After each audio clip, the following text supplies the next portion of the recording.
कर्म योग के बारे में बताया, भक्ति योग के बारे में बताया। अब भगवान को क्या पढ़ा कि ज्ञान योग के बारे में बता रहे हैं ना। और हमने अभी पीछे तीसरे अध्याय में हमने जब योगा लैडर के बारे में चर्चा किया था, तो वहां पर भी हमने देखा था टॉप मोस्ट क्या है, भक्ति योग ना। कैसे कोई कर्म योग से स्टार्ट करता है, फिर ज्ञान योग की तरफ जाता है, ध्यान योग की तरफ जाता है, फिर वो भक्ति योग की तरफ मतलब भक्ति योग को प्राप्त करता है।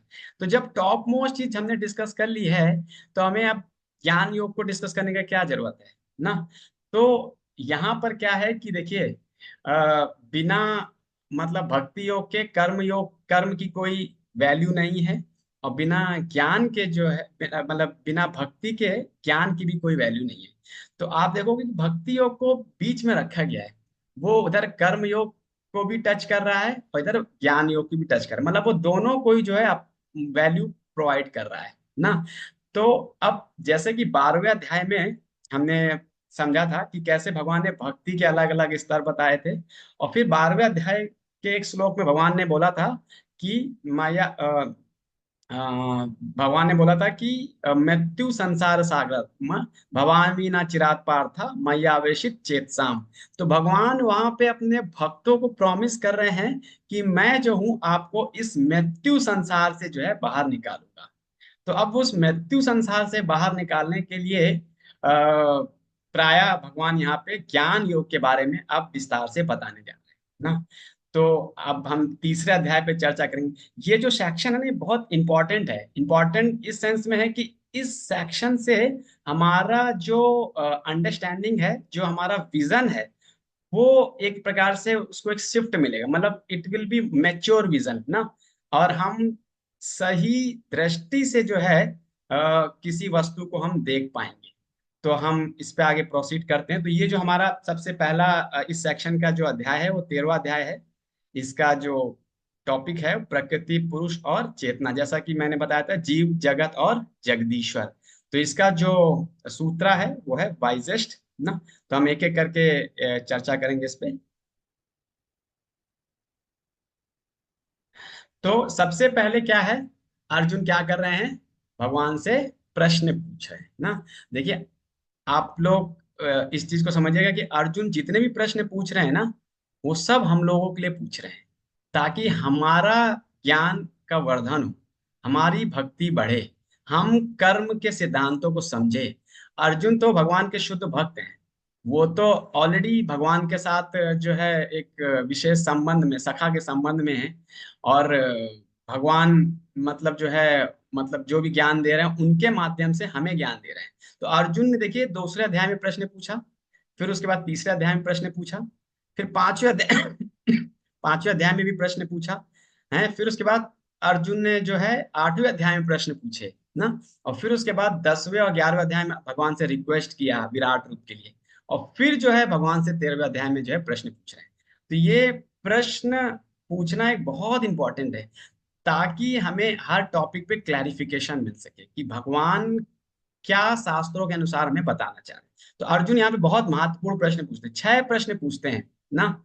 ऐसे ही 8वें अध्याय में भी अर्जुन ने भी क्या था, 6 क्वेश्चंस पूछे थे। तो यहाँ पे सबसे पहले प्रश्न पूछते हैं कि हे भगवान, ज्ञान योग में प्रकृति क्या है, पुरुष क्या है, क्षेत्र क्या है, क्षेत्र के क्या है, ज्ञान क्या है, ज्ञान क्या है। तो यहाँ पे देखिए, जड़ पदार्थ क्या है, आत्मा क्या है और ज्ञान क्या है। यहाँ पे जड़ पदार्थ क्या है, प्रकृति है और क्षेत्र है। फिर उसके बाद आत्मा कौन है, पुरुष है और क्षेत्रज्ञ है। और फिर ज्ञान के संबंध में ज्ञान और ज्ञेयम। तो ये 3 विषय हैं और उसके संबंधित ये 6 प्रश्न हैं। तो अर्जुन के इन प्रश्नों का ही भगवान जो है एक एक करके उत्तर देंगे। तो सबसे पहले भगवान बताते हैं, आप इस चीज को समझिए कि क्षेत्र क्या है, क्षेत्रज्ञ क्या है। तो थोड़ा सा शब्द जो है आपको समझने में थोड़ा सा आपको अटेंशन देना पड़ेगा। बहुत सरल तरीके से मैं अगर आपको समझाऊं, तो क्षेत्र और क्षेत्रज्ञ में जो आपका है, जैसे कि किसान है ना। तो किसान आपका जो है उसके पास एक पूरा खेत है ना, एक पूरा क्षेत्र है। तो वो क्या करता है, अपने क्षेत्र को जानते हुए उसको उपजाऊ बनाता है, उसमें बीज डालता है, उसमें पानी डालता है, फिर क्या होती, फसल उगती है। तो इस प्रकार से किसान के लिए कार्य करने के लिए एक क्षेत्र है ना। वो उस क्षेत्र में ही अपनी खेती कर रहा है, फसल को उगा रहा है। उसी प्रकार से हर जीवात्मा को किसी कार्य को संपर्क करने के लिए क्या दिया गया है? शरीर दिया गया है। जैसे किसान खेत के माध्यम से कार्य कर रहा है, वैसे ही जीवात्मा इस शरीर के माध्यम से क्या कर रही है? कार्य कर रही है। तो ये शरीर क्या है? हमारा क्षेत्र है। और किसान क्या है? अपने इस पूरे क्षेत्र के बारे में जानता है ना। तो उस पूरे क्षेत्र का सारा ज्ञान किसान को है कि कैसी भूमि है, किस समय फसल उगानी है, क्या करना है। वैसे ही हर जीवात्मा जो है अपने आ, हर जीवात्मा अपने शरीर के बारे में जानती है ना, कि उसके शरीर में क्या व्याधियां हैं, उसके शरीर में क्या कमियां हैं, उसके शरीर में क्या स्किल्स हैं। वो सब कुछ A to Z वो हर हर जीवात्मा अपने शरीर के बारे में जानते हैं। तो इस प्रकार से जो है भगवान बताते क्षेत्र क्या है, क्षेत्रज्ञ क्या है। और बताते हैं कि जो मतलब वेदांत है उसके सूत्र में भी जो है कर्म क्षेत्र के बारे में बहुत अच्छे से समझाया गया है। तो अगर हम क्षेत्रज्ञ को और विस्तार से समझे तो हमारा शरीर क्या है? क्षेत्र है। जीवात्मा क्या है? क्षेत्रज्ञ है ना। थोड़ा सा टर्मिनोलॉजी है, लेकिन आपको मैं समझाने का प्रयास करूंगा। तो ये जो हमारा शरीर है ना, इसमें एक तो ग्रॉस बॉडी है ना, स्थूल शरीर है, और एक है सूक्ष्म शरीर। तो स्थूल शरीर क्या है? पंच महाभूत से बना हुआ है। और सूक्ष्म शरीर किसको बोलते हैं? मन, बुद्धि और अहंकार को बोलते हैं। और इसके अलावा हमारे शरीर में क्या है? इंद्रियां हैं, ज्ञान इंद्रियां हैं, कर्म इंद्रियां हैं, और उस इंद्रियों से संबंधित इंद्रिय विषय होते हैं। तो जब इंद्रियां इंद्रियों विषय के संपर्क में आती हैं, फिर वो जो है सुख दुख, लाभ हानि, मान अपमान ना, इच्छा द्वेष, इन सब का जो है अनुभूति करता है। तो इस प्रकार से जो है एक जो क्षेत्र है 24 तत्वों से बना हुआ है ना। उसमें पंच महाभूत है, 5 ज्ञान इंद्रियां हैं, 5 कर्म इंद्रियां हैं, 5 विषय वस्तु हैं, मतलब जो इंद्रियां है ना इनके लिए विषय वस्तु है। और मन क्या है? 11वीं इंद्रिय। और बुद्धि, अहंकार और प्रकृति ना, प्रकृति के 3 गुण, ये भी जो है हमारे मतलब इस पूरे शरीर, मतलब जो हमारा क्षेत्र है इसको प्रभावित करता है ना। तो ये हम देख सकते हैं कि इसमें भूमि, जल, अग्नि, वायु, आकाश, ये पंच महाभूत हैं। मन, बुद्धि, अहंकार, मतलब 5 महाभूत क्या है? ग्रॉस बॉडी से जितना हमारा ग्रॉस बॉडी है ना, शरीर है, वो पंच महाभूत का ही बना हुआ है। और जो सूक्ष्म शरीर है वो मन, बुद्धि, अहंकार का बना हुआ है ना। तो हम देखते हैं ना, भौतिक शरीर है, सूक्ष्म शरीर, और उसके नीचे जो है क्या है? आत्मा का आवरण है। तो ये पूरे हमारे क्षेत्र की क्या है? संरचना है ना। और जैसा कि मन क्या है? सारी इंद्रियों का राजा है। मन क्या करता है? इंद्रियों के माध्यम से बहुत सारे विचारों को इकट्ठा करता है। और फिर मन जो है अगर वो प्रॉपरली ट्रेंड नहीं है तो फिर वो क्या हो सकता है? हमारा शत्रु बन सकता है। अगर मन प्रॉपरली ट्रेंड है ना, तो वो हमारा मित्र बन सकता है। भगवान ने 6ठे अध्याय में बहुत ही अच्छे तरीके से समझाया कि किस तरह से मन हमारा मित्र भी है और शत्रु भी है ना। तो फिर अर्जुन पूछते भी ना कि इस चंचल मन को कैसे काबू में किया जाए, भगवान उसके बारे में बहुत अच्छे से बताते हैं कि जो है अभ्यास करने से और वैराग्य लाने से जो है हम मन को कंट्रोल कर सकते हैं। लेकिन मन से ऊपर क्या है? हमारा बुद्धि ना। इसलिए अच्छे संग से, अच्छी आदतों से और शास्त्रों के माध्यम से हमें क्या करनी चाहिए? अपनी बुद्धि को शार्प करनी चाहिए, ताकि बुद्धि जो है मन को क्या कर सके? कंट्रोल कर सके, मन को सही दिशा दिखा सके ना। अब मन को अगर सही दिशा नहीं होती है, इसीलिए हमें सुख दुख, लाभ हानि, जय विजय, इन सब चीजों का अनुभव होता है।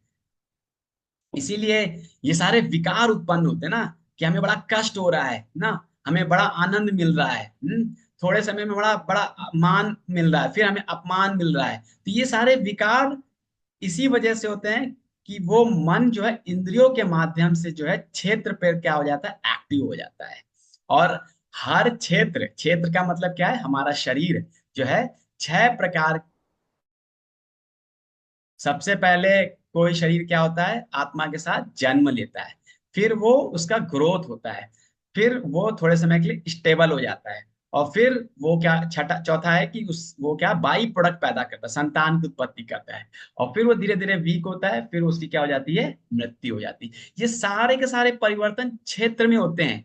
क्षेत्रज्ञ का रोल अलग है ना। और ये क्षेत्र का संपर्क जब ये मन बुद्धि अहंकार की वजह से प्रकृति से होता है, तभी उसके अंदर सारे विकार होते हैं।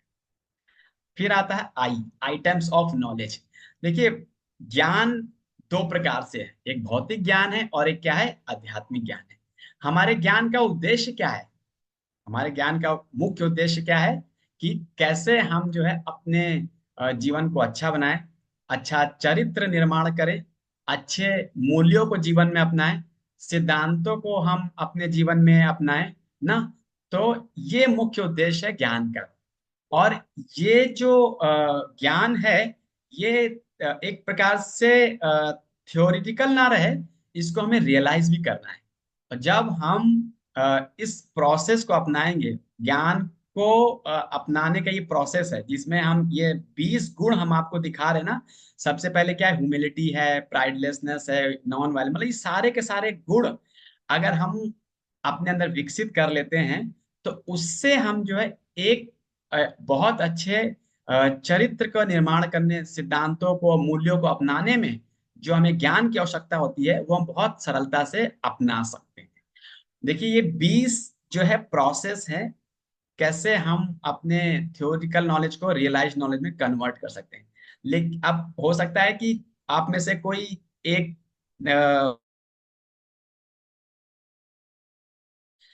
कोई 5-6 गुणों को प्रैक्टिस करता है।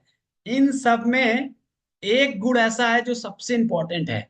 अगर किसी ने उस गुण को अपने जीवन में प्रैक्टिस कर लिया, तो बाकी जितने भी एलिमेंट्स हैं, जितने भी आप गुण यहाँ देख रहे हो, 19 के 19, वो सब के सब स्वतः ही आपके अंदर आ जाएंगे। वो क्या है, मय्य च अनन्य योगेन भक्ति व्याभिचारेण। अगर कोई अनन्य भाव से, तीव्रता के साथ, प्योर कॉन्सियसनेस के साथ मेरी भक्ति करता है, भगवान बोलते हैं, तो उसके अंदर सारे स्वतः ही सारे गुण अपने आप आ जाएंगे। बस उसका एक्शन राइट होना चाहिए, उसका इंटेंशन जो है शुद्ध होना चाहिए, और उसका अटेंशन होना चाहिए उन कार्यों को करने के लिए। फिर आता है एस, आत्मा और परमात्मा। तो हमने अभी पीछे चर्चा किया था क्षेत्रज्ञ। तो आत्मा क्या है, क्षेत्रज्ञ। और परमात्मा भी क्या है, क्षेत्रज्ञ है। तो जैसे कि मैंने बताया था, वो किसान है ना, अपने पूरे उस क्षेत्र के बारे में जानता है। वैसे ही एक आत्मा अपने शरीर के बारे में जानता है। लेकिन जो राजा है या उस राज्य का जो मालिक है, वो सारे क्षेत्रों को जानता है। किस क्षेत्र में क्या उपज होगी, क्या नहीं होगी, किस समय होगी, क्या होगा, वो सब कुछ जानता है, जानता है। वैसे ही जो परमात्मा है, वो सारे क्षेत्रों के बारे में जानते हैं ना, क्योंकि वो हर क्षेत्र में विद्यमान है। तो हम एज ए आत्मा केवल अपने शरीर के बारे में जानते हैं, लेकिन परमात्मा क्या है, वो सारे शरीरों के बारे में जानते हैं। वो जानते हैं किसके अंदर क्या चल रहा है, बहुत अच्छे से समझते हैं इस चीज को। तो यहाँ पर जो है, जो ज्ञान की वस्तु है, वो दो चीजें हैं। एक है आत्मा और दूसरा है परमात्मा ना। तो भगवान यहाँ पे आत्मा के बारे में बहुत शॉर्ट में बताते हैं। हमने पीछे दूसरे अध्याय में आत्मा के बारे में हमने चर्चा किया है ना। तो हमने वहां पे चर्चा किया था, आत्मा अमर है, अजर है। और आत्मा जो है, मतलब उसका कोई अनादि नहीं, मतलब कोई उसका स्टार्ट नहीं है, कोई उसका अंत नहीं है। ना उसको कोई मार सकता है, ना उसको जला सकता है। हमने बहुत सारे जो है आत्मा के गुणों के बारे में विश्लेषण किया था ना दूसरे अध्याय में।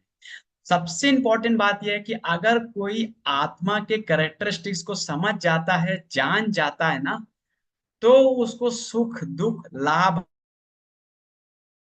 से ऊपर उठ जाता है। और फिर वो सही मायने में जीवन के अमृत का जो है आस्वादन कर पाता है। वो जीवन के परम सुख का अनुभव कर पाता है, अगर कोई इस इस क्षेत्रज्ञ को जो है समझ जाता है ना। फिर उसके बाद जो है भगवान बताते हैं परमात्मा, ये दूसरा क्षेत्रज्ञ है। ये सारे क्षेत्रज्ञों को जानता है, सारे शरीरों के बारे में जानता है, किसके अंदर क्या मनोभाव चल रहे हैं, क्या उसकी मनोकामना है ना, सब कुछ जानता है। ये सर्वव्यापी है और ये जो है प्रकृति के गुणों से ऊपर है। ये कभी भी सुख दुख मान अपमान इन सब से प्रभावित नहीं होते परमात्मा ना। और ये मतलब जितने भी अपोजिट पॉइंट्स हैं, जैसे कि परमात्मा बहुत दूर भी है, अपने धाम में भी है, लेकिन भक्तों के हृदय में भी है। परमात्मा जो है ऐसा लगेगा सब जगह विभाजित भी है, क्योंकि सबके कि परमात्मा सबको मेंटेन भी कर रहा है, लेकिन साथ ही साथ में वो क्या कर रहा है, सब चीजों का डिस्ट्रॉय भी कर रहा है। तो ये जितने भी अपोजिट आपको स्टेटमेंट्स हैं वो सारे के सारे जो है परमात्मा में क्या हो जाते हैं, समन्वय हो जाते हैं। तो इस प्रकार से अ, परमात्मा और आत्मा ये दो ज्ञान ने मतलब जानने योग्य है ना। तो भगवान बताते हैं कि मैं सबके हृदय में हूं, और यही ज्ञान है, यही जानने ज्ञान जो है जानने योग्य है, और इसको कोई जान जाता है तो वो जो है मुझे जो है प्राप्त कर लेता है। फिर आता है एस, ई। ई का मतलब एंजॉयर। तो यहाँ पर जैसा हमने बात करें क्षेत्रज्ञ, एक आत्मा है एक परमात्मा है, तो वैसे ही एंजॉयर भी जो है एक है पुरुष, एक है परम पुरुष ना। तो अब जैसे कि हर जीवात्मा क्या है, प्रकृति के संपर्क में है। अब वो जब प्रकृति के संपर्क में है ना, तो बहुत सारी चीजें आती हैं। एक तो ये आता है कि कैसे वो प्रकृति के संपर्क में आया, पहला प्रश्न ये आता है। दूसरा प्रश्न ये आता है कि है ना, दोनों ही भगवान की शक्तियां हैं। तीसरा प्रश्न आता है कि कैसे वो प्रकृति के संपर्क में आके सुख दुख लाभ हानि मान अपमान इन सब का अनुभव करता है। फिर प्रश्न आता है कि कैसे हर जीवात्मा को अलग अलग शरीर प्रदान किया गया है ना, 84 लाख योनियां हैं। और फिर आता है प्रश्न कि इस प्रकृति इस भौतिक संसार में आके हर कोई संघर्ष क्यों कर रहा है ना। तो ऐसे बहुत सारे प्रश्न आते हैं। तो जब कोई पुरुष या कोई जीवात्मा प्रकृति के संपर्क में आती है, तो ये सारी चीजें हम जो है महसूस करते हैं। मुख्य बात यह है कि हम सब क्या है, भगवान के अंश हैं, लेकिन हाँ हमारे अंदर भी क्या है, भोग करने की इच्छा आ गई ना। जिसे भगवान के अंदर वो परम भोक्ता है, हम क्या है, छोटे भोक्ता है ना। तो हमारे अंदर भी इच्छा आ गई कि हम भी जो है अलग, भगवान से अलग होकर के भोग करने की इच्छा है। तो इसीलिए भगवान ने क्या किया, आपकी इस इच्छा को पूर्ति करने के लिए भौतिक संसार बनाया और जीवात्मा को इस भौतिक संसार में डाल दिया। और जीवात्मा क्या है, वो अपने आप को इस भौतिक संसार से संबंधित समझते शरीर। आत्मा बहुत कम लोग समझ पाते हैं, सब लोग अपने आप को आत्मा नहीं समझ पाते हैं ना। तभी अपने आप को जब शरीर समझते हैं, शरीर जब इस प्रकृति के संपर्क में आती तभी उसको जो है बहुत ही कष्ट और बहुत ही मतलब सुख दुख ये सारी चीजों का अनुभव होता है ना। तो ये भोग करने की प्रवृत्ति की वजह से व्यक्ति जो है प्रकृति के 3 गुणों में फंस जाता है, और फिर अकॉर्डिंगली जो है वो जो है सुख दुख लाभ हानि मान अपमान इन सब का क्या करता है, वो अनुभव करता है। सारे अच्छे बुरे प्रसंगों का वो क्या करता है, अनुभव करता है। तो मुख्य बात ये है कि हम सब ने अपनी पहचान प्रकृति से बना रखी है, लेकिन हम क्या हैं, जीवात्मा। हम प्रकृति का क्या करते हैं, एक प्रकार से एक्सप्लॉयटेशन करने की कोशिश। हम क्या सोचते हैं, सब कुछ मेरे भोग के लिए है, या इस संसार में जो कुछ भी हम देख रहे हैं वो सब मेरे एंजॉय। लेकिन अल्टीमेटली वो उससे आनंद की जगह क्या प्राप्त करता है, कष्ट प्राप्त करता है। क्यों? क्योंकि अपनी पहचान गलत बना लेता है। फिर दूसरा पुरुष है, वो हमने जैसा है परम पुरुष है, परमात्मा जो दूसरे पुरुष हैं। तो हमने परमात्मा के बारे में भी हमने पीछे चर्चा किया, लेकिन मुख्य बात यह है कि कैसे हम परमात्मा के बारे में जानें। तो हमने जो है पीछे ज्ञान योग के बारे में चर्चा किया, ध्यान योग के बारे में चर्चा किया ना। ध्यानी लोग जो क्या करते हैं, परमात्मा पे अपना ध्यान लगाते हैं परमात्मा को समझने के लिए। लेकिन ये जो प्रोसेस है, ये प्रोसेस बहुत ही कठिन है, बहुत ही टाइम लगता है इनमें ना। मन को बहुत ही कंट्रोल करना पड़ता है। तो इस भक्ति मार्ग है। अगर कोई प्रामाणिक गुरु के संपर्क में आके उनके प्रतिनिधियों के द्वारा बताए हुए मार्ग को पालन करता है ना, उनसे सुनता है, तो आसानी से वो परमात्मा के बारे में जान जाता है। जो परमात्मा को समझ जाता है वो इस संसार से क्या हो जाता है, मुक्त हो जाता है। अल्टीमेटली ये ज्ञान इसीलिए दिया जा रहा है, भगवान इसीलिए ज्ञान दे रहे हैं कि आप ज्ञान योग के माध्यम से कैसे अपने कष्टों से छुटकारा पाओ। इस भौतिक संसार में सुख केवल नाम मात्र के लिए है, लेकिन दुख बहुत ज्यादा है। तो ये ज्ञान को विकसित करने के लिए भगवान जो है ये ज्ञान योग का सेक्शन हमें बता रहे हैं ना। तो अब हमने समझा क्षेत्र क्या है, क्षेत्रज्ञ क्या है, ज्ञान, मतलब इस सब का पीछे उद्देश्य क्या है। उद्देश्य ये है कि कैसे हम अपनी दृष्टि को क्या करें, अपने विजन को मैच्योर बना पाए, हम सही मायने में प्रकृति को समझ पाए, उसको देख पाए ना।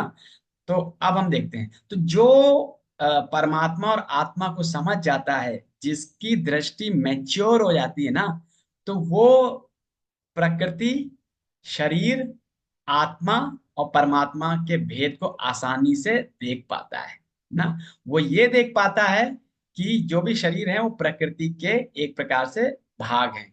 वो ये देखता है कि कैसे हर शरीर में एक ही आत्मा वास करती है। वो ये देखता है कि हर शरीर में कैसे परमात्मा का भी वास है ना। तो इस प्रकार से वो जो है पूरा जो है इस विजन को डेवलप करता है कि सब में आत्मा है, सब में परमात्मा है, और सबके साथ जो है समान व्यवहार करना है ना। हमें अंतर नहीं देखना है। हम प्राय क्या अंतर देखते हैं, वो पशु है, हम मानव हैं, वो स्त्री है, हम पुरुष हैं। तो हमारे अंदर ये भेद दृष्टि आ जाती है, और वो भेद दृष्टि केवल प्रकृति शरीर के लेवल पे आती है ना। हमें आत्मा के लेवल पे इसको समझने की जरूरत है। तो जो समझ जाता है वो सही मायने में अपनी दिव्य दृष्टि को, अपने ज्ञान चक्षु को वो डेवलप कर पाता है। हमारे पास अभी जो हमारी दृष्टि है ना, वो भौतिक है, आध्यात्मिक नहीं है। तो ये जो ज्ञान योग दे रहे हैं, इसका उद्देश्य यही कैसे हम अपनी अपनी आध्यात्मिक दृष्टि को हम डेवलप करें। तो फिर आता है टी ना। तो यहाँ पर जो है भगवान बताते हैं कि कोई कैसे इस चीज को समझ पाए कि हम सब जो है प्रकृति के तीन गुणों के अंतर्गत ही सारे कार्य कर रहे हैं। अभी हमने पीछे छठे अध्याय में चर्चा भी किया था, हमने आप लोगों से एक प्रश्न पूछा था ना, इज द डूअर और परमात्मा इज द डूअर ना। मतलब करता कौन है। अभी हम सबके अंदर ये बहुत बड़ा कंफ्यूजन है। हम में से लगभग लगभग सभी लोग, मतलब कई लोगों को पता ही नहीं चल रहा है कि अल्टीमेटली कार्य हो कैसे रहा है, किनके माध्यम से हो रहा है, कार्य जो हो रहा है उसके पीछे कौन है ना। तो इसीलिए यहाँ पर जो है भगवान बताते हैं कि जो करता है वो मुख्य रूप से क्या है, प्रकृति है। और प्रकृति के तीन गुण हैं। आत्मा इज नॉट द डूअर। आत्मा प्योर है, लेकिन क्या है कि उसके ऊपर बॉडी का एक क्या है, एक प्रकार से कवरिंग है ना। तो ये बॉडी की कवरिंग होने से वजह से वो व्यक्ति क्या करता है, अपने आप को शरीर मान बैठता है। और जब शरीर मान बैठता है तो प्रकृति के तीन गुणों के अंतर्गत जो है वो अपने सारे कार्य को करता है। तो अल्टीमेटली जो डूअर है वो प्रकृति ही है, प्रकृति के तीन गुण है। वो शरीर के माध्यम से जो है प्रकृति के तीन गुण क्या करते हैं, एक्ट करते हैं ना। भगवान ये बोलते हैं ना, प्रकृते एवचा कर्माणि क्रियामणानि सर्वशा। मतलब ये जितना भी कार्य हो रहा है प्रकृति, प्रकृति के तीन गुणों के अंतर्गत हो रहा है। जो इसको समझ पाता है, इसको देख लेता है, वही सही मायने में देख पाता है कि ये कार्य हो कैसे रहा है। आप अगर बाहर के समाज में कोई कार्य कर रहे हो तो उसके पीछे अल्टीमेटली फोर्स क्या है। आपको याद होगा पीछे अर्जुन ने एक प्रश्न पूछा था तीसरे अध्याय में कि कभी कभी ऐसा होता है कि ना चाह करके भी जो है व्यक्ति को कार्य करना पड़ता है। तो ना चाहने का मतलब क्या, उसके पीछे फोर्स है। फोर्स क्या है, वो प्रकृति के तीन गुण। तो हमें ये समझना है कि जो हम एज ए सोल किसी कार्य में लिप्त नहीं होते हैं, हम किसी कार्य को नहीं करते हैं। ये सारा का सारा प्रकृति और प्रकृति के तीन गुणों के माध्यम से किया जाता है। तो इस चीज का हमें दिव्य दृष्टि विकसित करनी है। फिर नेक्स्ट आता है अध्याय प्रकृति के तीन गुण। This is the most important chapter ना।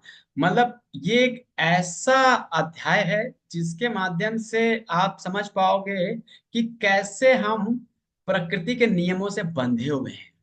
प्रकृति की तीन रस्सियां हैं जो हर जीवात्माओं को बांध के रखा हुआ है। हमें रस्सियां दिख नहीं रही हैं, लेकिन जब हम इस अध्याय को समझ जाएंगे ना तो हो सकता है हमें वो रस्सियां दिखने लगे ना, वो दिव्य दृष्टि हमारे अंदर आ जाए। तो इस अध्याय को बहुत बहुत ध्यानपूर्वक समझिएगा। तो इसमें क्या है कि अभी 13वें अध्याय में एक बहुत सुंदर श्लोक आता है। पुरुषा प्रकृति स्तोई भुंक्ते प्रकृति जान गुणान कारणस गुण संगस्य जन सद असत योनि जन्मसु। तो हमने जैसा बताया ना कि हर कोई प्रकृति के तीन गुणों के अंतर्गत रह करके प्रकृति का भोग करता है। उसी हिसाब से ही उसको सत और असत योनि प्राप्त होती है। मतलब मनुष्य योनि, देवता योनि या फिर पशु योनि उसको प्राप्त होती है। तो इस अध्याय से हम ये समझेंगे कि कैसे हम सब जो है प्रकृति के तीन गुणों से बंधे हैं। हालांकि हम एक प्रकार से उनके गुलाम हैं ना। हमें लगता है कि हम फ्रीडम है, लेकिन हम फ्रीडम नहीं है, हम प्रकृति के नियमों से बंधे हुए हैं। हम जैसे कि स्मार्टफोन है ना, स्मार्टफोन से हम बहुत ज्यादा अटैच होते हैं, तो वो भी एक प्रकृति के तीन गुणों का प्रभाव है ना। तो ऐसे फेसबुक है, सोशल मीडिया है, हम इससे बहुत ज्यादा प्रभावित है। क्यों? प्रकृति के तीन गुणों के अंतर्गत। तो ये जो आज इस अध्याय के माध्यम से हम ये समझ पाएंगे कि हमारा सही पर्सनालिटी ट्रेट क्या है, हम एक्चुअल पर्सनालिटी है क्या, हम सही मायने में किस अ, गुणों के अंतर्गत कार्य कर रहे हैं ना। तो हम इस चीज को समझेंगे। सब लोग बहुत ध्यान से समझिएगा और समझने का प्रयास करेंगे कि अल्टीमेटली वो क्या पर्सनालिटी टाइप है। तो भगवान ज्ञान है ना, बहुत ही विशेष ज्ञान है, क्योंकि ये एक ऐसा ज्ञान है, इस ज्ञान को समझ करके कई लोगों ने अपनी दिव्य दृष्टि को विकसित किया, वो प्रकृति के नियमों को समझ पाए, और कई सारे मुनि लोग जो है परम सिद्धि को प्राप्त कर पाए। तो हमें उम्मीद है कि आप सभी लोग परम सिद्धि को प्राप्त करना चाहोगे, जीवन की सफलता को प्राप्त करना चाहोगे। तो इसलिए इस ज्ञान को हमें बहुत ध्यानपूर्वक समझना है ना। फिर उसके बाद भगवान बताते हैं कि जो कोई भी इस ज्ञान को समझ लेता है ना, वो जो है फिर से जन्म मृत्यु के चक्र में नहीं फंसता है। जब इस सृष्टि का क्रिएशन होता है उस समय उसका जन्म नहीं होता है, और जब इस सृष्टि का विनाश होता है उस समय उसकी मृत्यु नहीं होती। ये एक परिणाम है इस ज्ञान को समझने का। फिर बहुत इंटरेस्टिंग भगवान यहाँ पे बताते हैं कि कैसे मैं प्रकृति के गर्भ में हर जीवात्मा को जो है प्रकृति के गर्भ में जो है स्थानांतरण करता हूँ। मतलब भगवान की दृष्टिपात से ही सारे जीव जो है प्रकृति के गर्भ में स्थानांतरित हो जाते। भगवान क्या है? बीज प्रदा पिता ना। जैसे एक पुरुष जो है एक स्त्री के गर्भ में क्या है? बीज स्थानांतरण करता है, तभी उसके गर्भ से संतान पैदा होती है। तो उसी प्रकार से भगवान अपनी दृष्टिपात से इस प्रकृति के अंदर जो है क्या कर रहे हैं? सारी योनियों का जो बीज है वो जो है स्थानांतरित करे। वो बीज का मेन सोर्स कौन है? भगवान स्वयं। तो इस प्रकार से 84 लाख योनियां हैं। 84 लाख योनियां जो है उन सबको अलग अलग जो शरीर है वो प्रकृति के माध्यम से दिया जाता है ना। वो जो जीवात्मा है वो भगवान प्रकृति में ट्रांसफर करते हैं, फिर प्रकृति उनके मनोदशा से, उनके इच्छाओं से, उनके कर्मों के अनुसार उसको क्या करते हैं? शरीर देते हैं। ऐसे बहुत, ये तो मैं कुछ एग्जाम्पल्स दिखा रहा हूं, ऐसे बहुत सारे जो है योनियां हैं जो हमने देखी भी नहीं होंगे। उन सब के बीच प्रदापिता कौन है? भगवान कृष्ण है। अब वेरी इंपॉर्टेंट, जैसा मैं बता रहा था कि हम सब प्रकृति के तीन गुणों से क्या है? बंधे हैं। प्रकृति के नियमों से क्या है? कौन से हैं? सतोगुण, रजोगुण और तमोगुण। देखिए, जैसे एक जैसे हम सब ने कपड़े पहन रखे हैं, हम सब जो ये कपड़ा है ओरिजिनली क्या है, ये व्हाइट होता है ना। बाद में इसको किसी को लाल कलर से रंगा जाता है, किसी को काले कलर से रंगा जाता है, किसी को सैफरन कलर से रंगा जाता है, किसी को नीले कलर से रंगा जाता है। अलग अलग कलर दिए जाते हैं ना। उसी प्रकार हमारी चेतना क्या है, शुद्ध है। लेकिन अब हमारे ऊपर एक शरीर का आवरण है, और उस शरीर का जो है प्रकृति के तीन गुणों का प्रभाव है। उसी हिसाब से जो है हमारी चेतना क्या हो जाती है, दूषित हो जाती है। हम उसी प्रकृति के प्रभाव में आकर के हम अपने सारे कार्य क्या करते हैं ना। तो जैसे हम देखते हैं ना कि सर्कस में क्या होता है ना, जितने भी जानवर हैं उन सबको जो सर्कस मैन ने क्या किया होता है, कंट्रोल कर लिया होता है ना। वैसे ही प्रकृति जो है अपने तीन रस्सियों के माध्यम से हम सबको क्या करती है, कंट्रोल करती है ना। तो हम आगे भी चर्चा करते हैं। तो हम देखते हैं कि कोई बहुत खुश है, कोई बहुत गुस्से में है, कोई बिल्कुल उसको फर्क नहीं पड़ रहा है। तो ये सारा डिफरेंस जो हम देखते हैं ना, किसी के अंदर बहुत काम है, किसी के अंदर बहुत गुस्सा आ रहा है, कोई लोभ है, ये सारा का सारा जितना भी हम परिवर्तन या चेंज या जो कुछ भी डिफरेंस हम देखते हैं वो है प्रकृति के तीन गुण। अगर कोई प्रकृति के तीन गुण को अच्छे से समझ जाता है, वो सही मायने में देख पा रहा है कि किस गुण का किस समय किसके अंदर प्रभाव हो रहा है ना। तो ये जो है प्रकृति के तीन गुणों का प्रभाव है। अब सबसे पहले हम चर्चा करेंगे सतोगुण के ऊपर। तो जो सतोगुण वाले लोग होते हैं ना, अब आप लोग सब लोग अपने अपने मतलब इन गुणों को देखिएगा और अपने पर्सनालिटी ट्रेट को समझिएगा कि मैं कौन सा पर्सनालिटी ट्रेट हूं ना, सतोगुणी हूँ, रजोगुणी हूँ या तमोगुणी हूँ। आप खुद ही जज करिएगा। तो सबसे पहले आता है ये सतोगुणी। जो सतोगुणी लोग होते हैं ना, ये लोग क्या होते हैं, ये शुद्ध होते हैं ना, और इनके अंदर एक अलग ज्ञान का एक स्टैंडर्ड होता है। और हाँ, ये जरूर है कि ये सुख और ज्ञान से बंधे होते हैं। देखिए जितने प्रकार के हमारे फिलंथ्रोपिस्ट लोग हैं, फिलोसफर्स हैं, जितने भी ये धार्मिक religious religious so called religion systems को फॉलो करते हैं, तो ये लोग जो है अपने को इस कैटेगरी में आ पाते हैं ना। कुछ चीजें हैं जैसे कि अब इनके अंदर एक अलग से एक प्राइड आता है। वो क्या आता है, ये सोचते हैं कि मैं समाज से बिल्कुल बहुत ही एक अलग हूँ, एक अलग स्टैंडर्ड है। सोचते हैं कि मेरे पास जो ज्ञान है ना वो किसी के पास नहीं, मैं जितना सुखी हूं और कोई इतना सुखी नहीं। तो ये इनके अंदर एक अहंकार की भावना है। इस वजह से इनको अगर कोई नया ज्ञान देना चाहे ना, तो बहुत मुश्किल है। ऐसे लोगों को प्रचार करना बड़ा मुश्किल है, क्योंकि वो पहले ही इस अहंकार में होते हैं कि मेरे से ज्यादा कोई नहीं जानता है, मैं सब कुछ जानता हूं ना। तो ये प्रकृति का जो गुण है वो सतोगुण है, वो सतोगुण से बंधे हुए हैं। और हम आगे पर्सनालिटी, ये अलग अलग पर्सनालिटी ट्रेट्स हैं सतोगुणी लोगों के लिए ना। क्लीनेस, फॉरगिवनेस ना, है, बहुत सहनशील होते हैं, बहुत क्रिएटिविटी होती है उनके अंदर, बहुत ही उनका योगा में बड़ा इंटरेस्ट होता है, बहुत फ्रेंडली नेचर्स के होते हैं ना। ये आप गिर गाय को देख रहे हैं, आप में से अगर किसी ने गिर गाय को देखा होगा, गिर गाय बहुत शांत होती है, बहुत ही, आप कभी उसको टच भी करोगे तो वो कुछ भी नहीं करेगी, इतनी मॉडेस्ट होती है, इतनी सिंपल होती है, किसी को नुकसान नहीं पहुंचाती है ना। एक प्रकार से साधु होते हैं, एक प्रकार से अगर कहा जाए। लेकिन हाँ, वो सुख और ज्ञान के प्रभाव से बंधे होते हैं ना। ऐसा नहीं है कि वो मुक्त हो गए। तो ये है, क्या है, मोड ऑफ गुडनेस। फिर आता है रजोगुण। रजोगुणी लोग जो है, हम अधिकांशतः समाज में बहुत सारे लोगों को वो पाएंगे, वो रजोगुण में होंगे या फिर तमोगुण में होंगे। तो रजोगुणी लोगों के अंदर बहुत पैशन होता है, कुछ कर जो करने का जो है बहुत ही एक बड़ी इच्छा होती है, कुछ कर गुजर जाए ना। उनके अंदर एक मतलब एक डिजायर होती है, एक हैंकरिंग होती है। मतलब अगर उनके पास कुछ है तो वो चाहते हैं कि और हो, और बढ़े। अगर कुछ नहीं है तो वो क्या करते हैं, उसको प्राप्त करने का कोशिश करते हैं ना। वो कभी कभी पाप कर्म भी कर बैठते हैं अपने आकांक्षाओं और महत्वाकांक्षाओं को प्राप्त करने के लिए। वो सकाम कर्मों से बंधे हुए हैं।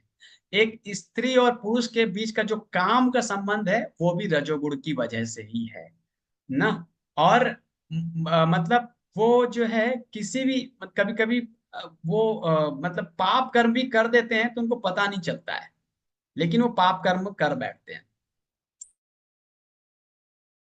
जो हम देख सकते हैं कि क्या हम रजोगुण में हैं कि नहीं। रजोगुण के लोग क्या होते हैं, बहुत ही पैशनेटेड होते हैं और इनिशिएटिव लेते हैं। वो टीम के साथ भी कार्य करते हैं लेकिन टीम को लीड भी करते हैं ना। उनके अंदर भावना होती है कि मुझे क्या मिले, मान सम्मान मिले। वो चाहते हैं कि टीम मुझे ही सुने ना, मैं जो बोल रहा हूँ टीम वही करे ना, जो मैं चाह रहा हूं वैसे ही हो ना। उनके अंदर एक एक ईगो सिस्टम होता है। तो ये सारे मतलब ये जितने भी आप देख रहे हैं ना सिम्टम्स, वो सब के सब क्या है, रज स्वयं करता है ना। तो वो मतलब सारे सिम्टम्स जो भी हैं, ट्रेट्स हैं, हम देख सकते हैं कि हम में से कितने इसमें सिम्टम्स हैं और हमारा पर्सनालिटी ट्रेट क्या है। तो रजोगुणी लोग होते हैं वो हमेशा धन के पीछे भाग रहे होते हैं ना। मतलब तृप्ति नहीं होती है, कहने का मतलब ये है। उनको लगता है कि बस धन धन धन, और उनको लगता है कि बस और धन प्राप्त कर लिया सुख प्राप्त हो जाएगा, और धन प्राप्त कर लिया सुख प्राप्त हो जाएगा। तो ये उनकी मेंटेलिटी होती है ना। तो ये भी कुछ ये कुछ फोटोज हैं, एग्जाम्पल्स हैं। हम देख सकते हैं कि वो रजोगुण में आ करके जो है ये सारे उनके सिम्टम्स हैं ना। वो केवल धन के लिए, केवल मतलब मार्केट गया तो शॉपिंग ही शॉपिंग करना है ना। गैजेट्स में ही केवल हर प्रकार का गैजेट्स हो ना, चाहे उनका यूज कम हो। This is the some examples of रजोगुण। लेट्स टॉक अबाउट द तमोगुण। तमोगुणी जो लोग होते हैं पूरी तरह से अज्ञानता में होते हैं, रोते रहते हैं। उनके अंदर एक प्रकार का पागलपन होता है। वो आलस में ही रहते हैं ना, लेजीनेस बहुत होती है। 10 10 12 12 घंटे सोते ही रहते हैं ना। ये जो कुछ सिम्टम्स हैं वो क्या है, तमोगुणी के हैं। तो आप लोग देख सकते हैं कि क्या सिम्टम्स आपके अंदर है क्या नहीं है ना। मैं केवल आपके सामने सिम्टम्स रख रहा हूं, सब कोई अपने अपने देख सकता है। फिर ये सारे ट्रेट्स हैं ना। जो फॉक्स होता है ना, वो कभी अपना शिकार नहीं करता है। जो तमोगुणी लोग होते हैं ना, इनिशिएटिव नहीं लेते हैं, और कुछ हो भी गया तो बड़े डिप्रेशन में चले जाते हैं, टेंशन हो जाती है उनको ना, और बड़े इंटॉक्सिकेटेड होते हैं ना। और जैसे शिकार, शेर ने जो शिकार किया, जो बच गया, वो जो फॉक्स होता है वो उसको खाता है ना। वो अपने से इनिशिएटिव नहीं लेगा, हमें कभी अपना डिसीजन नहीं बताएगा ना। ये सारे जो सिम्टम्स हैं आप जो देख रहे हैं यहाँ पे, ये सारे के सारे सिम्टम्स क्या हैं, इग्नोरेंस के हैं, तमोगुण के हैं। ये सारे एग्जाम्पल्स हैं ना। ट्रैफिक में हम देख ही नहीं रहे, गाड़ी आ रही है ना। रेलवे में हम देख रहे हैं कि इतने सारे लोग चढ़े हुए हैं, लोग डिप्रेशन में, टेंशन में हैं ना। ये सारे के सारी चीजें क्या है, लोग रो रहे हैं ना, पागलपन है। ये सारे के सारे सिम्टम्स किसके हैं, तमोगुण के हैं। तो इस प्रकार से सतोगुण, रजोगुण, तमोगुण एक प्रकार से ट्यूबलाइट है ना। ट्यूबलाइट वैसे तो उसका उसका जो रोशनी होगा व्हाइट होगा, लेकिन हम उसके ऊपर लाल कलर का एक वो लगा दे, उसके ऊपर कवरिंग लगा दे तो वो क्या दिखेगा, वो लाल रोशनी देगा। उसके ऊपर हरे कलर का कवरिंग लगा देंगे तो हरा कलर देगा। तो कहने वाला ये है कि हम जिस गुण के अंतर्गत आ जाएंगे वो गुण हमें प्रभावित कर देगा ना।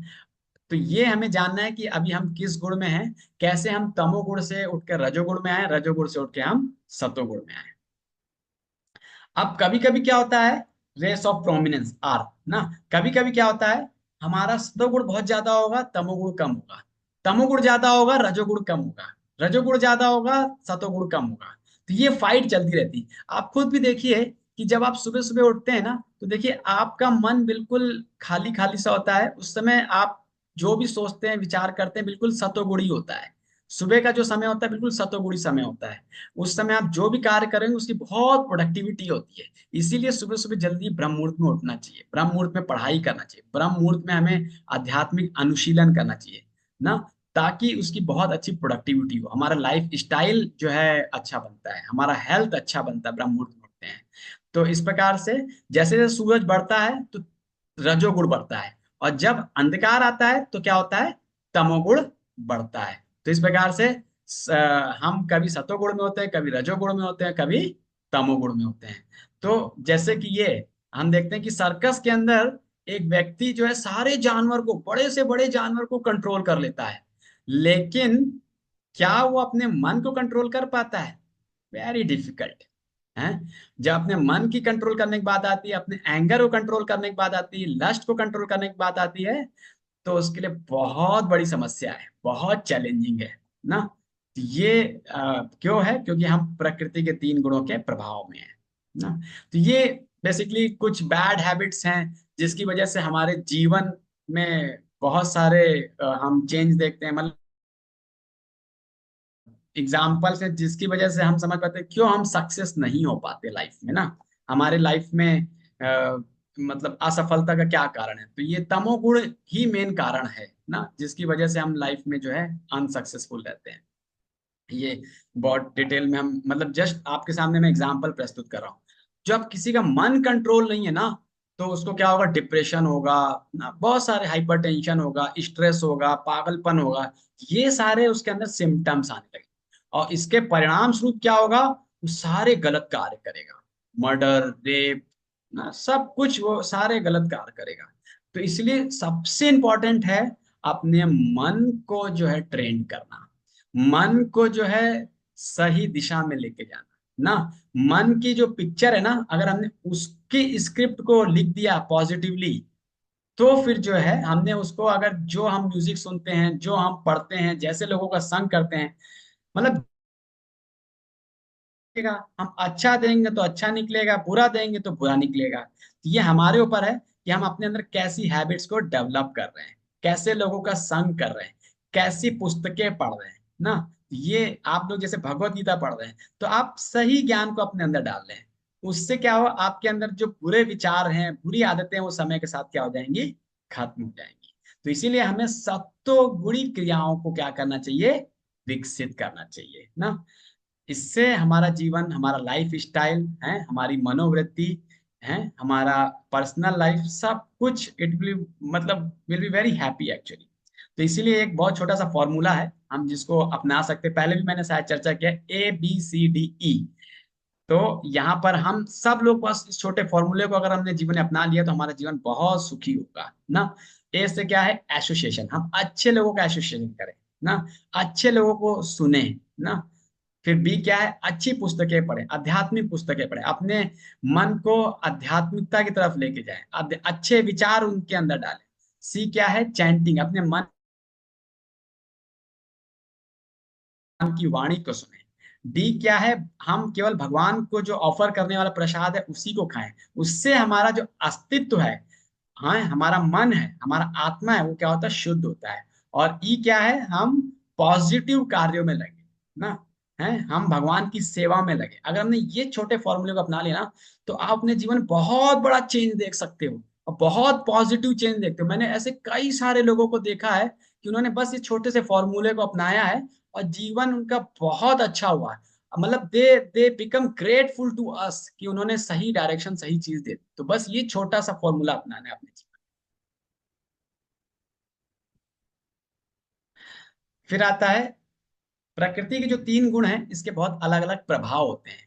एक प्रभाव इमीडिएटली होता है, एक प्रभाव काफी समय बाद होता है, एक प्रभाव बीच में होता है। जैसे कि जब मृत्यु का समय आता है, जो सतोगुण में व्यक्ति होता है वो ऊंचे के लोगों में जाता है, देवताओं के लोगों में जाता है, देवताओं का शरीर प्राप्त होता है। जो रजोगुण में अगर किसी की मृत्यु होती है तो उसे मनुष्य शरीर प्राप्त होता है ना। और फिर तमोगुण में अगर किसी की मृत्यु होती है तो उसे क्या होता है? पशु योनि, पाप योनि प्राप्त होती है। फिर उसके बाद अगर कोई मतलब ये जो रजोगुण, सतोगुण, तमोगुण है, अगर कोई कार्य करता है तो उसके अकॉर्डिंगली उसको फल प्राप्त होता है। अगर सतोगुण में है तो उसको अलग फल मिलेगा, रजोगुण में अलग और तमोगुण में अलग फल प्राप्त। कहने का मतलब ये कि अगर हम ज्ञान में स्थित रह करके अगर कार्य करेंगे ना, तो आप देखेंगे there will be a lot of difference. एक छोटी सी स्टोरी बताता हूँ। जैसे एक बार तीन अलग अलग लोग थे, तो उनको तीनों को एक बड़ा सा एक टास्क दिया गया। तीनों मिस्त्री थे, तो तीनों मिस्त्री को ये टास्क दिया गया कि आप ना एक बहुत बड़ी दीवार बनाइए, लाइक चाइना की दीवार की तरह। तो उसमें से जो रजोगुणी व्यक्ति था उसको एक प्रोजेक्ट मिल गया। उसने सोचा कि मैं इस प्रोजेक्ट को अचीव करूंगा। और करके दिखाऊंगा, बहुत अच्छी दीवार बनाऊंगा ना, ताकि मुझे जो है लोग रिकॉग्नाइज करें, रिवॉर्ड करें। एक होगा रजोगुणी। सतोगुणी व्यक्ति क्या है, वो देखेगा अरे ये तो मंदिर है, ये तो मंदिर की दीवार है, मंदिर का दीवार बना तो बहुत बड़े सौभाग्य की बात है। तो हमें तो फिर और बहुत ही हृदय से बहुत ही अच्छी दीवार बनानी है, भगवान के घर की दीवार है ये सतोगुणी व्यक्ति हो गया। तमोगुणी व्यक्ति क्या है कि चलो ऑर्डर आया है, राजा ने बोला है या राज्य की सरकार ने बोला है कि ये जो है दीवार बनानी है, बस इसको बना दिया जैसे तैसे। तो हम देखते हैं रजोगुण में, सतोगुण में, तमोगुण में वही दीवार अलग अलग ज्ञान की दृष्टि से बनाया गया और उसका अलग अलग परिणाम मिलता है ना। तो बहुत सारे लोग हैं अपनी इंद्रिय तृप्ति करने के लिए कि जो है मांस खाते हैं, पाप कार्य करते हैं ना, यहाँ तक कि गाय का मांस खाते हैं, बहुत बड़ा अपराध है। तो केवल केवल ये अज्ञानता है और एक बार का बहुत बड़ा पाप है, अज्ञानता के वशीभूत होकर ऐसा पाप कर रहे हैं। तो अभी जो है इसीलिए हम ये भगवत गीता की क्लास ले रहे हैं, हम लोगों को भगवत गीता का प्रचार कर रहे हैं, जा जाके लोगों को भगवत गीता दे रहे हैं, सनातन धर्म का प्रचार कर रहे हैं, ताकि लोग जो है अज्ञानता से बाहर निकले हैं। सनातन धर्म का प्रचार इसीलिए बहुत जरूरी है, अन्यथा सब लोग पाप कर्म में लग जाएंगे हैं। अभी हम देखते हैं कि जितने भी मुस्लिम लोग होते हैं वो सब के सब पाप कर्मों में ही लगे हुए हैं। वो अपने धर्म को श्रेष्ठ जरूर बताते हैं, लेकिन उनके धर्म में कहीं इस तरह के पाप करने की प्रवृत्ति को नहीं बताया गया है ना। तो इसलिए हमें बहुत जरूरी है कि हमें ज्यादा से ज्यादा लोगों को जो है भगवत गीता का संदेश दें, ज्यादा से ज्यादा लोगों को भगवत गीता से जोड़ें हैं। सही सनातन धर्म का प्रचार करें, सनातन धर्म का प्रचार और भी लोग कर रहे हैं, लेकिन सही ज्ञान सही दृष्टि से करने की जरूरत है, सही अंडरस्टैंडिंग से करने की जरूरत है। फिर आता है प्योर लाइफ। तो यहाँ पर जो है बताते हैं कि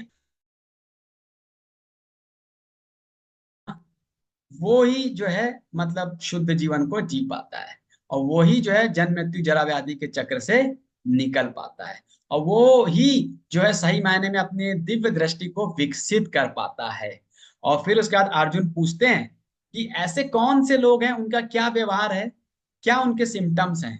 तो भगवान यहाँ पे बताते हैं कि जो लोग जो है मान अपमान, जय विजय, सुख दुख, लाभ हानि, इन सब से प्रभावित नहीं होते हैं ना, जो आत्मा के स्तर पे सब चीजों को देखते हैं ना, वो जो है प्रकृति के तीन गुणों से उड़ जाते हैं। जो शरीर के लेवल पे देखते हैं, वो इन द्वंद्वों में फंसे रहते हैं, वो कभी भी जो है प्रकृति के तीन गुणों से उठ नहीं सकता। और भगवान बताते हैं कि बहुत सारे अलग अलग प्रयास है प्रकृति के तीन गुणों से उठने के, लेकिन जो सबसे सरल प्रयास है क्या है, माम च यो व्याभिचारेण भक्ति योगेन सेवते सा गुणान समातीता न ब्रह्म भुआय कल्पते। अगर कोई कुछ ना करे, केवल ABCDE का पालन कर ले, इस फॉर्मूले को अपना ले, बस वो प्रकृति के तीन गुणों से ऊपर उठ सकता है। सिंपल ना। हम देखते हैं बहुत सारे हमारे आचार्य लोग हैं, शिला प्रभुपाद, उन्होंने जीवन भर क्या किया, भगवान की सेवा की, जीवन भर भगवत गीता का प्रचार किया। मृत्यु के समय भी जो है वो देखिए क्या कर रहे हैं, भगवत डेथ बैड, लेकिन क्या है प्रकृति के तीन गुणों से ऊपर हैं, इसलिए उनको शरीर का कष्ट दिखाई नहीं दे रहा है, उनको शरीर का कष्ट नहीं समझ में आ रहा है, और वो आत्मा के लेवल पे हैं। इसीलिए जो है अंतिम सांस तक उन्होंने भगवान की सेवा की ना। केवल और केवल ये तभी संभव है जब कोई ABCDE फॉर्मूले को अपने जीवन में अपना लेता है, वो प्रकृति के तीन गुणों से उड़ जाएगा, वो हर प्रकार के कष्टों से वो बाहर निकल आए। इस प्रकार से हमने बात किया रजोगुण, तमोगुण और सतोगुण के बारे में। और हमने देखा कि हम सब देख सकते हैं कि हम अभी किस गुण के अंतर्गत हैं, कैसे हम अपनी प्रोग्रेस कर सकते हैं, कैसे हम प्रकृति के तीन गुणों से बाहर निकल सकते हैं, और कैसे हम सही सनातन धर्म का प्रचार करके जो है लोगों को सही दिशा में ला सकते हैं। ये बहुत जरूरी है सनातन धर्म का प्रचार करना, सही ज्ञान सही अंडरस्टैंडिंग के साथ हमें लोगों को बताना बहुत जरूरी है। अब आता है हमारा 15वां अध्याय, ये है पुरुषोत्तम योग ना। इसका जो सूत्र है होम। तो पहला है होम और होटल। मैं आप लोगों से पूछना चाहूंगा, आप लोग क्या ज्यादा पसंद करते हो, होम पसंद करते हो ज्यादा या होटल पसंद करते हो? कहाँ आपको ज्यादा प्रेम मिलता है, होम में ज्यादा प्रेम मिलता है, होटल में ज्यादा प्रेम मिलता है? कहाँ आप सही प्रेम का अनुभव करते हो, कहाँ बिजनेस का अनुभव करते हो? हैं। होटल में आप क्या है, आपने कुछ पैसे दिए, पैसे के उस पे जो है वेटर ने एक अच्छी सी स्माइल दी, और उसको भी पता है कि अच्छा से सेवा किया, उसको एक टिप मिलेगा, तो मतलब टोटली बिजनेस है। लेकिन जब हम घर में आते हैं, अपने माता पिता के प्रेम से जो बनाया हुआ है भोजन खाते हैं, अपनी पत्नी का बनाया हुआ भोजन खाते हैं, तो वहां पे क्या है, प्रेम है। तो बहुत जरूरी है कि हम अपने वो नहीं कर सकते हैं। हम देखते हैं कि अगर कोई हॉस्टल लाइफ में रहा हो अपने पुराने समय में, तो जैसे ही एग्जाम खत्म होते थे ना, तो हम क्या सोचते थे कि हम तुरंत कहाँ चले, घर की तरफ चले। तुरंत हम जो है उसी शाम को ही जो है अपनी ट्रेन को पकड़ लेते थे। मेरा तो यही अनुभव है कि मैं उसी शाम को ही लगभग ट्रेन को पकड़ लेता था और तुरंत ही घर को आता था, क्योंकि हमें पता है कि सही मायने में जो आनंद है, सुख है, वो कहाँ पर है, घर में है। बाहर तो केवल बिजनेस है, हम पैसे हैं तो ही लोग मेरा मान सम्मान, मेरी मेरी इच्छाओं को पूर्ति कर रहे हैं, पैसे के बल पे ही लोग मुस्कुरा रहे हैं ना, सही प्रेम नहीं है वो। और तो यहाँ पर क्या है कि हम भौतिक जगत में, ये एक हमारा परमानेंट घर नहीं है, ये एक टेम्परेरी घर है। जब हम टेम्परेरी घर में हैं, तो जब वो होम जो कि बहुत कम समय के लिए है, टेम्परेरी है, तो आप सोचिए एक परमानेंट घर है हमारा, भगवान का धाम है, वहां पर कितनी खुशी होगी, है। लेकिन हम क्या है अभी भौतिक जगत, क्यों? क्योंकि हमारी इच्छा है ना, किसी की धर्म अर्थ काम मोक्ष अलग अलग सबकी इच्छाएं, भोग करने की इच्छाएं ना, इन इच्छाओं की वजह से हम क्या है भौतिक जगत में हैं, ना। हमने अगर इच्छाओं को भौतिक बनाया तो हम भौतिक जगत में, इच्छाओं को अगर हम आध्यात्मिक बनाएंगे तो हम कहाँ चलेंगे, आध्यात्मिक। सारा का सारा जो चेंज है या खेल है वो किसका है, इच्छा का है। हम अपनी इच्छा को स्पिरिचुअलाइज भी कर सकते हैं और मेटेरियलाइज भी कर सकते हैं। फिर जो भौतिक जगत है ना, ये आध्यात्मिक जगत का क्या है, एक प्रतिबिंब है। भौतिक जगत आध्यात्मिक जगत की एक नकल है ना, मतलब आध्यात्मिक जगत रियल है, भौतिक जगत क्या है, उसकी परछाई है। तो हम क्या परछाई से संतुष्ट होंगे, मतलब आम जो पानी में दिख रहा है उससे संतुष्ट होंगे, या फिर जो रियल हमें आम मिल जाएगा हम उससे संतुष्ट होंगे, किससे संतुष्ट होंगे? ऑब्वियसली जो रियल आम मिलेगा हम उससे संतुष्ट होंगे। पानी की छाया से तो हम संतुष्ट हो नहीं पाएंगे ना, है। तो ये है भौतिक जगत ना। तो हमें इसको समझना है कि भौतिक जगत है क्या। तो भगवान इस अध्याय में विशेष तौर से हमें यही बता रहे हैं कि क्या है भौतिक जगत, क्या है आध्यात्मिक। हम आपको आध्यात्मिक जगत के भी दर्शन कराएंगे ना। और भगवान ये बता रहे हैं कि वेदों का मेन सार क्या है, ये भी भगवान बताएंगे। फिर उसके बाद हम आध्यात्मिक जगत की जो सुंदरता है भौतिक जगत की सुंदरता के आगे, मतलब बहुत बहुत भी नहीं है। भगवान का जब जन्म हुआ था तब देखिए भगवान कितने सुंदर लग रहे थे, और जब किसी बच्चे का जन्म होता है तब देखिए उसकी क्या सुंदर, मतलब बहुत अंतर है। मतलब आध्यात्मिक सुख और भौतिक सुख में बहुत अंतर है। बस हमें उसको प्रैक्टिस करना है, उसको महसूस करना है। ABCD फॉर्मूला अपनाएंगे, आसानी से जो है हम आध्यात्मिक सौंदर्य, आध्यात्मिक सुख की अनुभूति कर सकते हैं। आप कहोगे कि आध्यात्मिक भौतिक जगत में भी तो सुंदरता है, भौतिक जगत में भी तो मिस यूनिवर्स है, मिस इंडिया, बहुत सारे सुंदर लोग हैं, सुंदरता है। लेकिन वो समय के साथ साथ क्या सुंदरता, वो रहती नहीं है, वो टेम्परेरी है। भौतिक जगह टेम्परेरी है एक्चुअली में, परमानेंट नहीं है। उसके अंदर जो खुश सुखी खुश, कोई अगर खुश भी है या सुख भी है, वो भी टेम्परेरी है, परमानेंट नहीं है। इस चीज को हमें समझना है। तो हमें टेम्परेरी हैप्पीनेस चाहिए, परमानेंट हैप्पीनेस चाहिए, ये आपको डिसाइड करना है। ठीक है ना। तो भगवान यहाँ पे भौतिक जगत की तुलना करते हैं किससे, उल्टे बरगद के पेड़ से, हैं, जिसकी जो जड़ें हैं ऊपर की तरफ लटक रही हैं ना। और बता रहे हैं कि जो इसका पोषण का पानी है वो प्रकृति के 3 गुण हैं। इस तरह से उल्टे जो बरगद का वृक्ष है वो कहाँ पर है, आध्यात्मिक जगत में। तो ये भौतिक जगत है। केवल आध्यात्मिक जगत में क्या है, परिछाई है। तो अगर आध्यात्मिक जगत में आप पहुंच गए तो फिर बात ही कुछ और है उसकी। फिर अब आती बात कि हम आध्यात्मिक जगत में हैं, सॉरी भौतिक जगत में हैं, तो आध्यात्मिक जगत में हम कैसे जा सकते हैं। भगवान यहाँ बताते हैं कि हम क्या कर सकते हैं, जो हमारी भौतिक चेतनाएं हैं उसको हम क्या कर सकते हैं, खत्म कर सकते हैं। उसको हम काट सकते हैं, कुल्हाड़ी से हम भौतिक चेतनाओं को काट दे। इस भौतिक जगत की जो आसक्तियां हैं ना, है हमारी जो मेंटेलिटीज हैं, उसको खत्म कर दे और क्या करें, भगवान को शरणागत हो। है ABCDE के फॉर्मूले को अपना लिया तो हम आसानी से भगवान को शरणागत हो जाएंगे। निर्माण मोह जित संग दोषा अध्यात्म विद्या विनिवृत्त काम द्वंद्व मुक्त सुख दुख संगे गच्छन्त्य मूढ़ा पदम अव्येतत्। तो इस प्रकार से हमारे अंदर जो फॉल्स ईगो है वो खत्म हो जाएगी। हम सारे दोषों को, प्रकृति के सारे गुणों को जीत लेंगे। हमारे जितने भी द्वंद्व हैं वो उन सबसे मुक्त हो जाएंगे, सुख दुख से ऊपर उठ जाएंगे। और कहाँ चले, तो अब हम भगवान, अब ओ मतलब ऑन एंड ओवर अगेन ना। तो अब भगवान क्या बताते हैं, अपने आध्यात्मिक जगत के बारे में बताते हैं, आध्यात्मिक जगत की झलक दिखा रहे हैं। आध्यात्मिक जगत है कैसे, न तद भासते सूर्यो न शशांको न पावको यद गत्वा न निवर्तन्ते तद धाम परमम। बोल रहे हैं कि भौतिक जगत में सूर्य की जरूरत है प्रकाश के लिए, चंद्रमा की जरूरत है, लेकिन आध्यात्मिक जगत क्या है, अपने आप में ही प्रकाशवान है। वहां पे किसी भी सूर्य, किसी भी मतलब जो है चंद्रमा की या कोई जगत क्या है, पूरा अंधकार से भरा है, इसीलिए यहाँ पे इलेक्ट्रिसिटी की जरूरत है ना। और जो आध्यात्मिक जगत में पहुंचता है वो प्रकाश तो है ही है।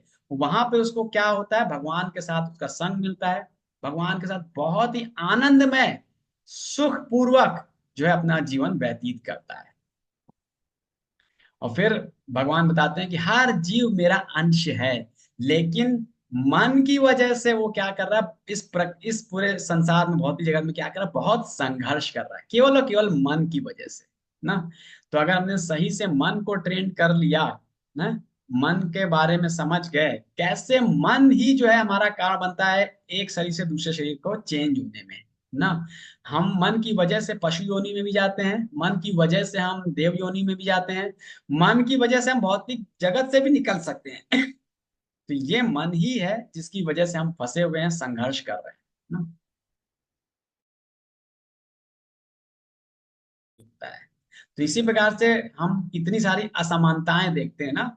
कोई बहुत धनी है, कोई बहुत गरीब है, कोई बहुत बलवान है, कोई बहुत दुर्बल है, कोई बहुत सुंदर है, कोई बहुत क्रूर, कोई बहुत हेल्दी है, कोई बहुत रोगी है। ये सब का सब किसकी वजह से है, केवल और केवल एक अनट्रेंड, अनकंट्रोल्ड मन की वजह से। ठीक है ना। तो जो समझदार लोग होते हैं वो इस चीज को बहुत अच्छे से समझ पाते हैं, वो सही मायने में अपनी स्थिति को समझ पाते हैं, शरीर के लेवल, शरीर को समझ पाते हैं, शरीर का क्या रोल है, प्रकृति के गुणों का क्या रोल है, जीव का क्या रोल है, परमात्मा का क्या रोल है, वो सब कुछ सही विजन के साथ देख पाते हैं। ये सबसे इंपॉर्टेंट है, ये पूरा चर्चा का विषय यही है, ज्ञान योग का मतलब ही यही है कि हम सही दृष्टि, सही विजन को डेवलप करें। फिर आता है maintainer of body mind and soul, um. भगवान परम भोक्ता है, भगवान सभी को मेंटेन कर रहे हैं, वही सबका भरता भी है। भगवान जो है सारे, जो है जितने भी ब्रह्मांड हैं सबको धारण किया हुआ है। हमने पीछे चर्चा किया था ना 11वें अध्याय में, किस तरह से पूरे ब्रह्मांड को, सारे लोकों को भगवान ने धारण करके रखा हुआ है।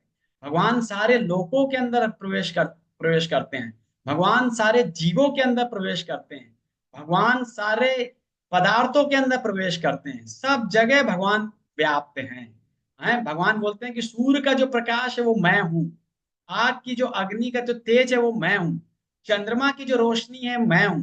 बोलते हैं कि चंद्रमा, अगर चंद्रमा की जो रोशनी होती ना, उसकी वजह से ही जितने भी फल फूल, जितने भी वेजिटेबल्स हैं, उनके जो रस होता है ना, वो चंद्रमा की वजह से ही होता है। अगर चंद्रमा का प्रकाश ना हो तो वो रस जो है उत्पन्न नहीं होगा ना। तो भगवान फिर बताते हैं कि किस तरह से मैं ही सबको धारण कर रहा हूं, मैं ही पूरे ब्रह्मांड को मेंटेन कर, और फिर बताते हैं कि एक व्यक्ति के अंदर जो पाचन की शक्ति के लिए जो अग्नि है ना, जठर अग्नि होती है हमारे सबके पेट के अंदर, तो वो जठर अग्नि मैं हूँ, भगवान बताते हैं। तो अगर वो जठर अग्नि सही से काम नहीं की, भगवान की अगर कृपा नहीं हुई, तो आप समझिए कि क्या होगा, इंडाइजेशन, हेल्थ खराब हो जाएगा। तो हमारे शरीर को चलाने वाले भी भगवान ही है ना। तो ये जठर अग्नि जो है वो स्वयं भगवान ही है ना। इस प्रकार से जो है हमारे शरीर में हम जो भी खाते हैं उसको पचाने में भगवान ही मदद करते हैं। ठीक है। तो ये हमें बहुत कृतज्ञ होना चाहिए भगवान के प्रति कि हम जो है कैसे जो है भगवान की कृपा से ही जो है हम जो है अपने शरीर में भोजन को पचा पा रहे हैं। और फिर भगवान बताते हैं कि हम जो भी याद करते हैं, ज्ञान प्राप्त करते हैं, वो भी जो है उसका कारण भी कौन है? भगवान है। भगवान बोलते हैं मत्था स्मृति ज्ञानम अपोहनम चा, मेरे से ही स्मृति आती, मेरे से ज्ञान आती, मैं ही भूलने का। कोई व्यक्ति कोमा में चला जाता है, सब कुछ भूल जाता है, तो वो क्या है? वो क्या है? भगवान का ही उसमें हाथ होता है ना। भगवान ही उसको बुला देते हैं। लेकिन हमें नहीं पता कि आज हम सो रहे हैं तो हम कल उठ पाएंगे। हैं, हमें भगवान के प्रति बहुत कृतज्ञ होना चाहिए। एक एक सांस के लिए हमें भगवान के प्रति कृतज्ञ होना चाहिए। ये इस श्लोक से हमें कृतज्ञता जो है हमें व्यक्त करनी चाहिए भगवान के प्रति। कैसे हम भगवान के ऊपर पूर्ण रूप से निर्भर है, कैसे भगवान हमारे जीवन को चला रहे हैं ना। और भगवान बताते हैं कि सारे वेदों का सार मैं हूँ, सारे वेदों से जानने का योग्य मैं हूँ। बहुत सारे लोग होते हैं, बहुत सारे अलग अलग शास्त्रों का अध्ययन करते हैं ना। हालांकि गीता क्या है? सारे वेदों का सार है। हमने कई बार सुना है, जाना है, समझा है, लेकिन फिर भी कई लोग उससे संतुष्ट नहीं हो पाते हैं।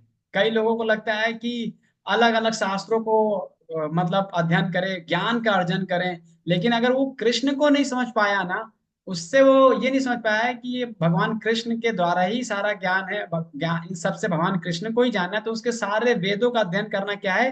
वेस्ट है, कोई भी लाभ नहीं है। तो इसीलिए ना है, वेदों का संकलन कर्तन व्यास देव क्या है? भगवान के अवतार हैं। मैंने ही वेदों का संकलन किया है, वो मेरी ही वाणी है। मैं ही, मुझे ही जानना है वेदों के माध्यम से। जैसे कि हमने 10वें अध्याय में क्या पढ़ा था? चतुश्लोकी भागवत पढ़ा था। यहाँ पे भगवत गीता थी, यहाँ पे 3 श्लोक की भगवत गीता है।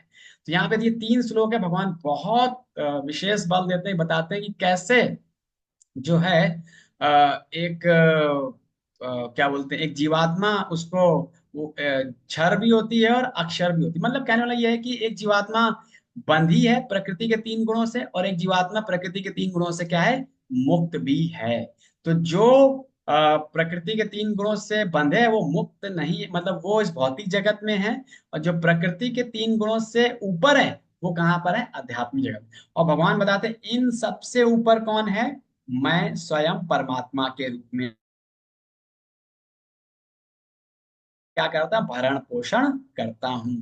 और बताते हैं कि सारे वेदों से क्या है? मुझे ही जानना है ना। और सारे वेदों में जो है मतलब मैं ही पूजने योग्य हूं।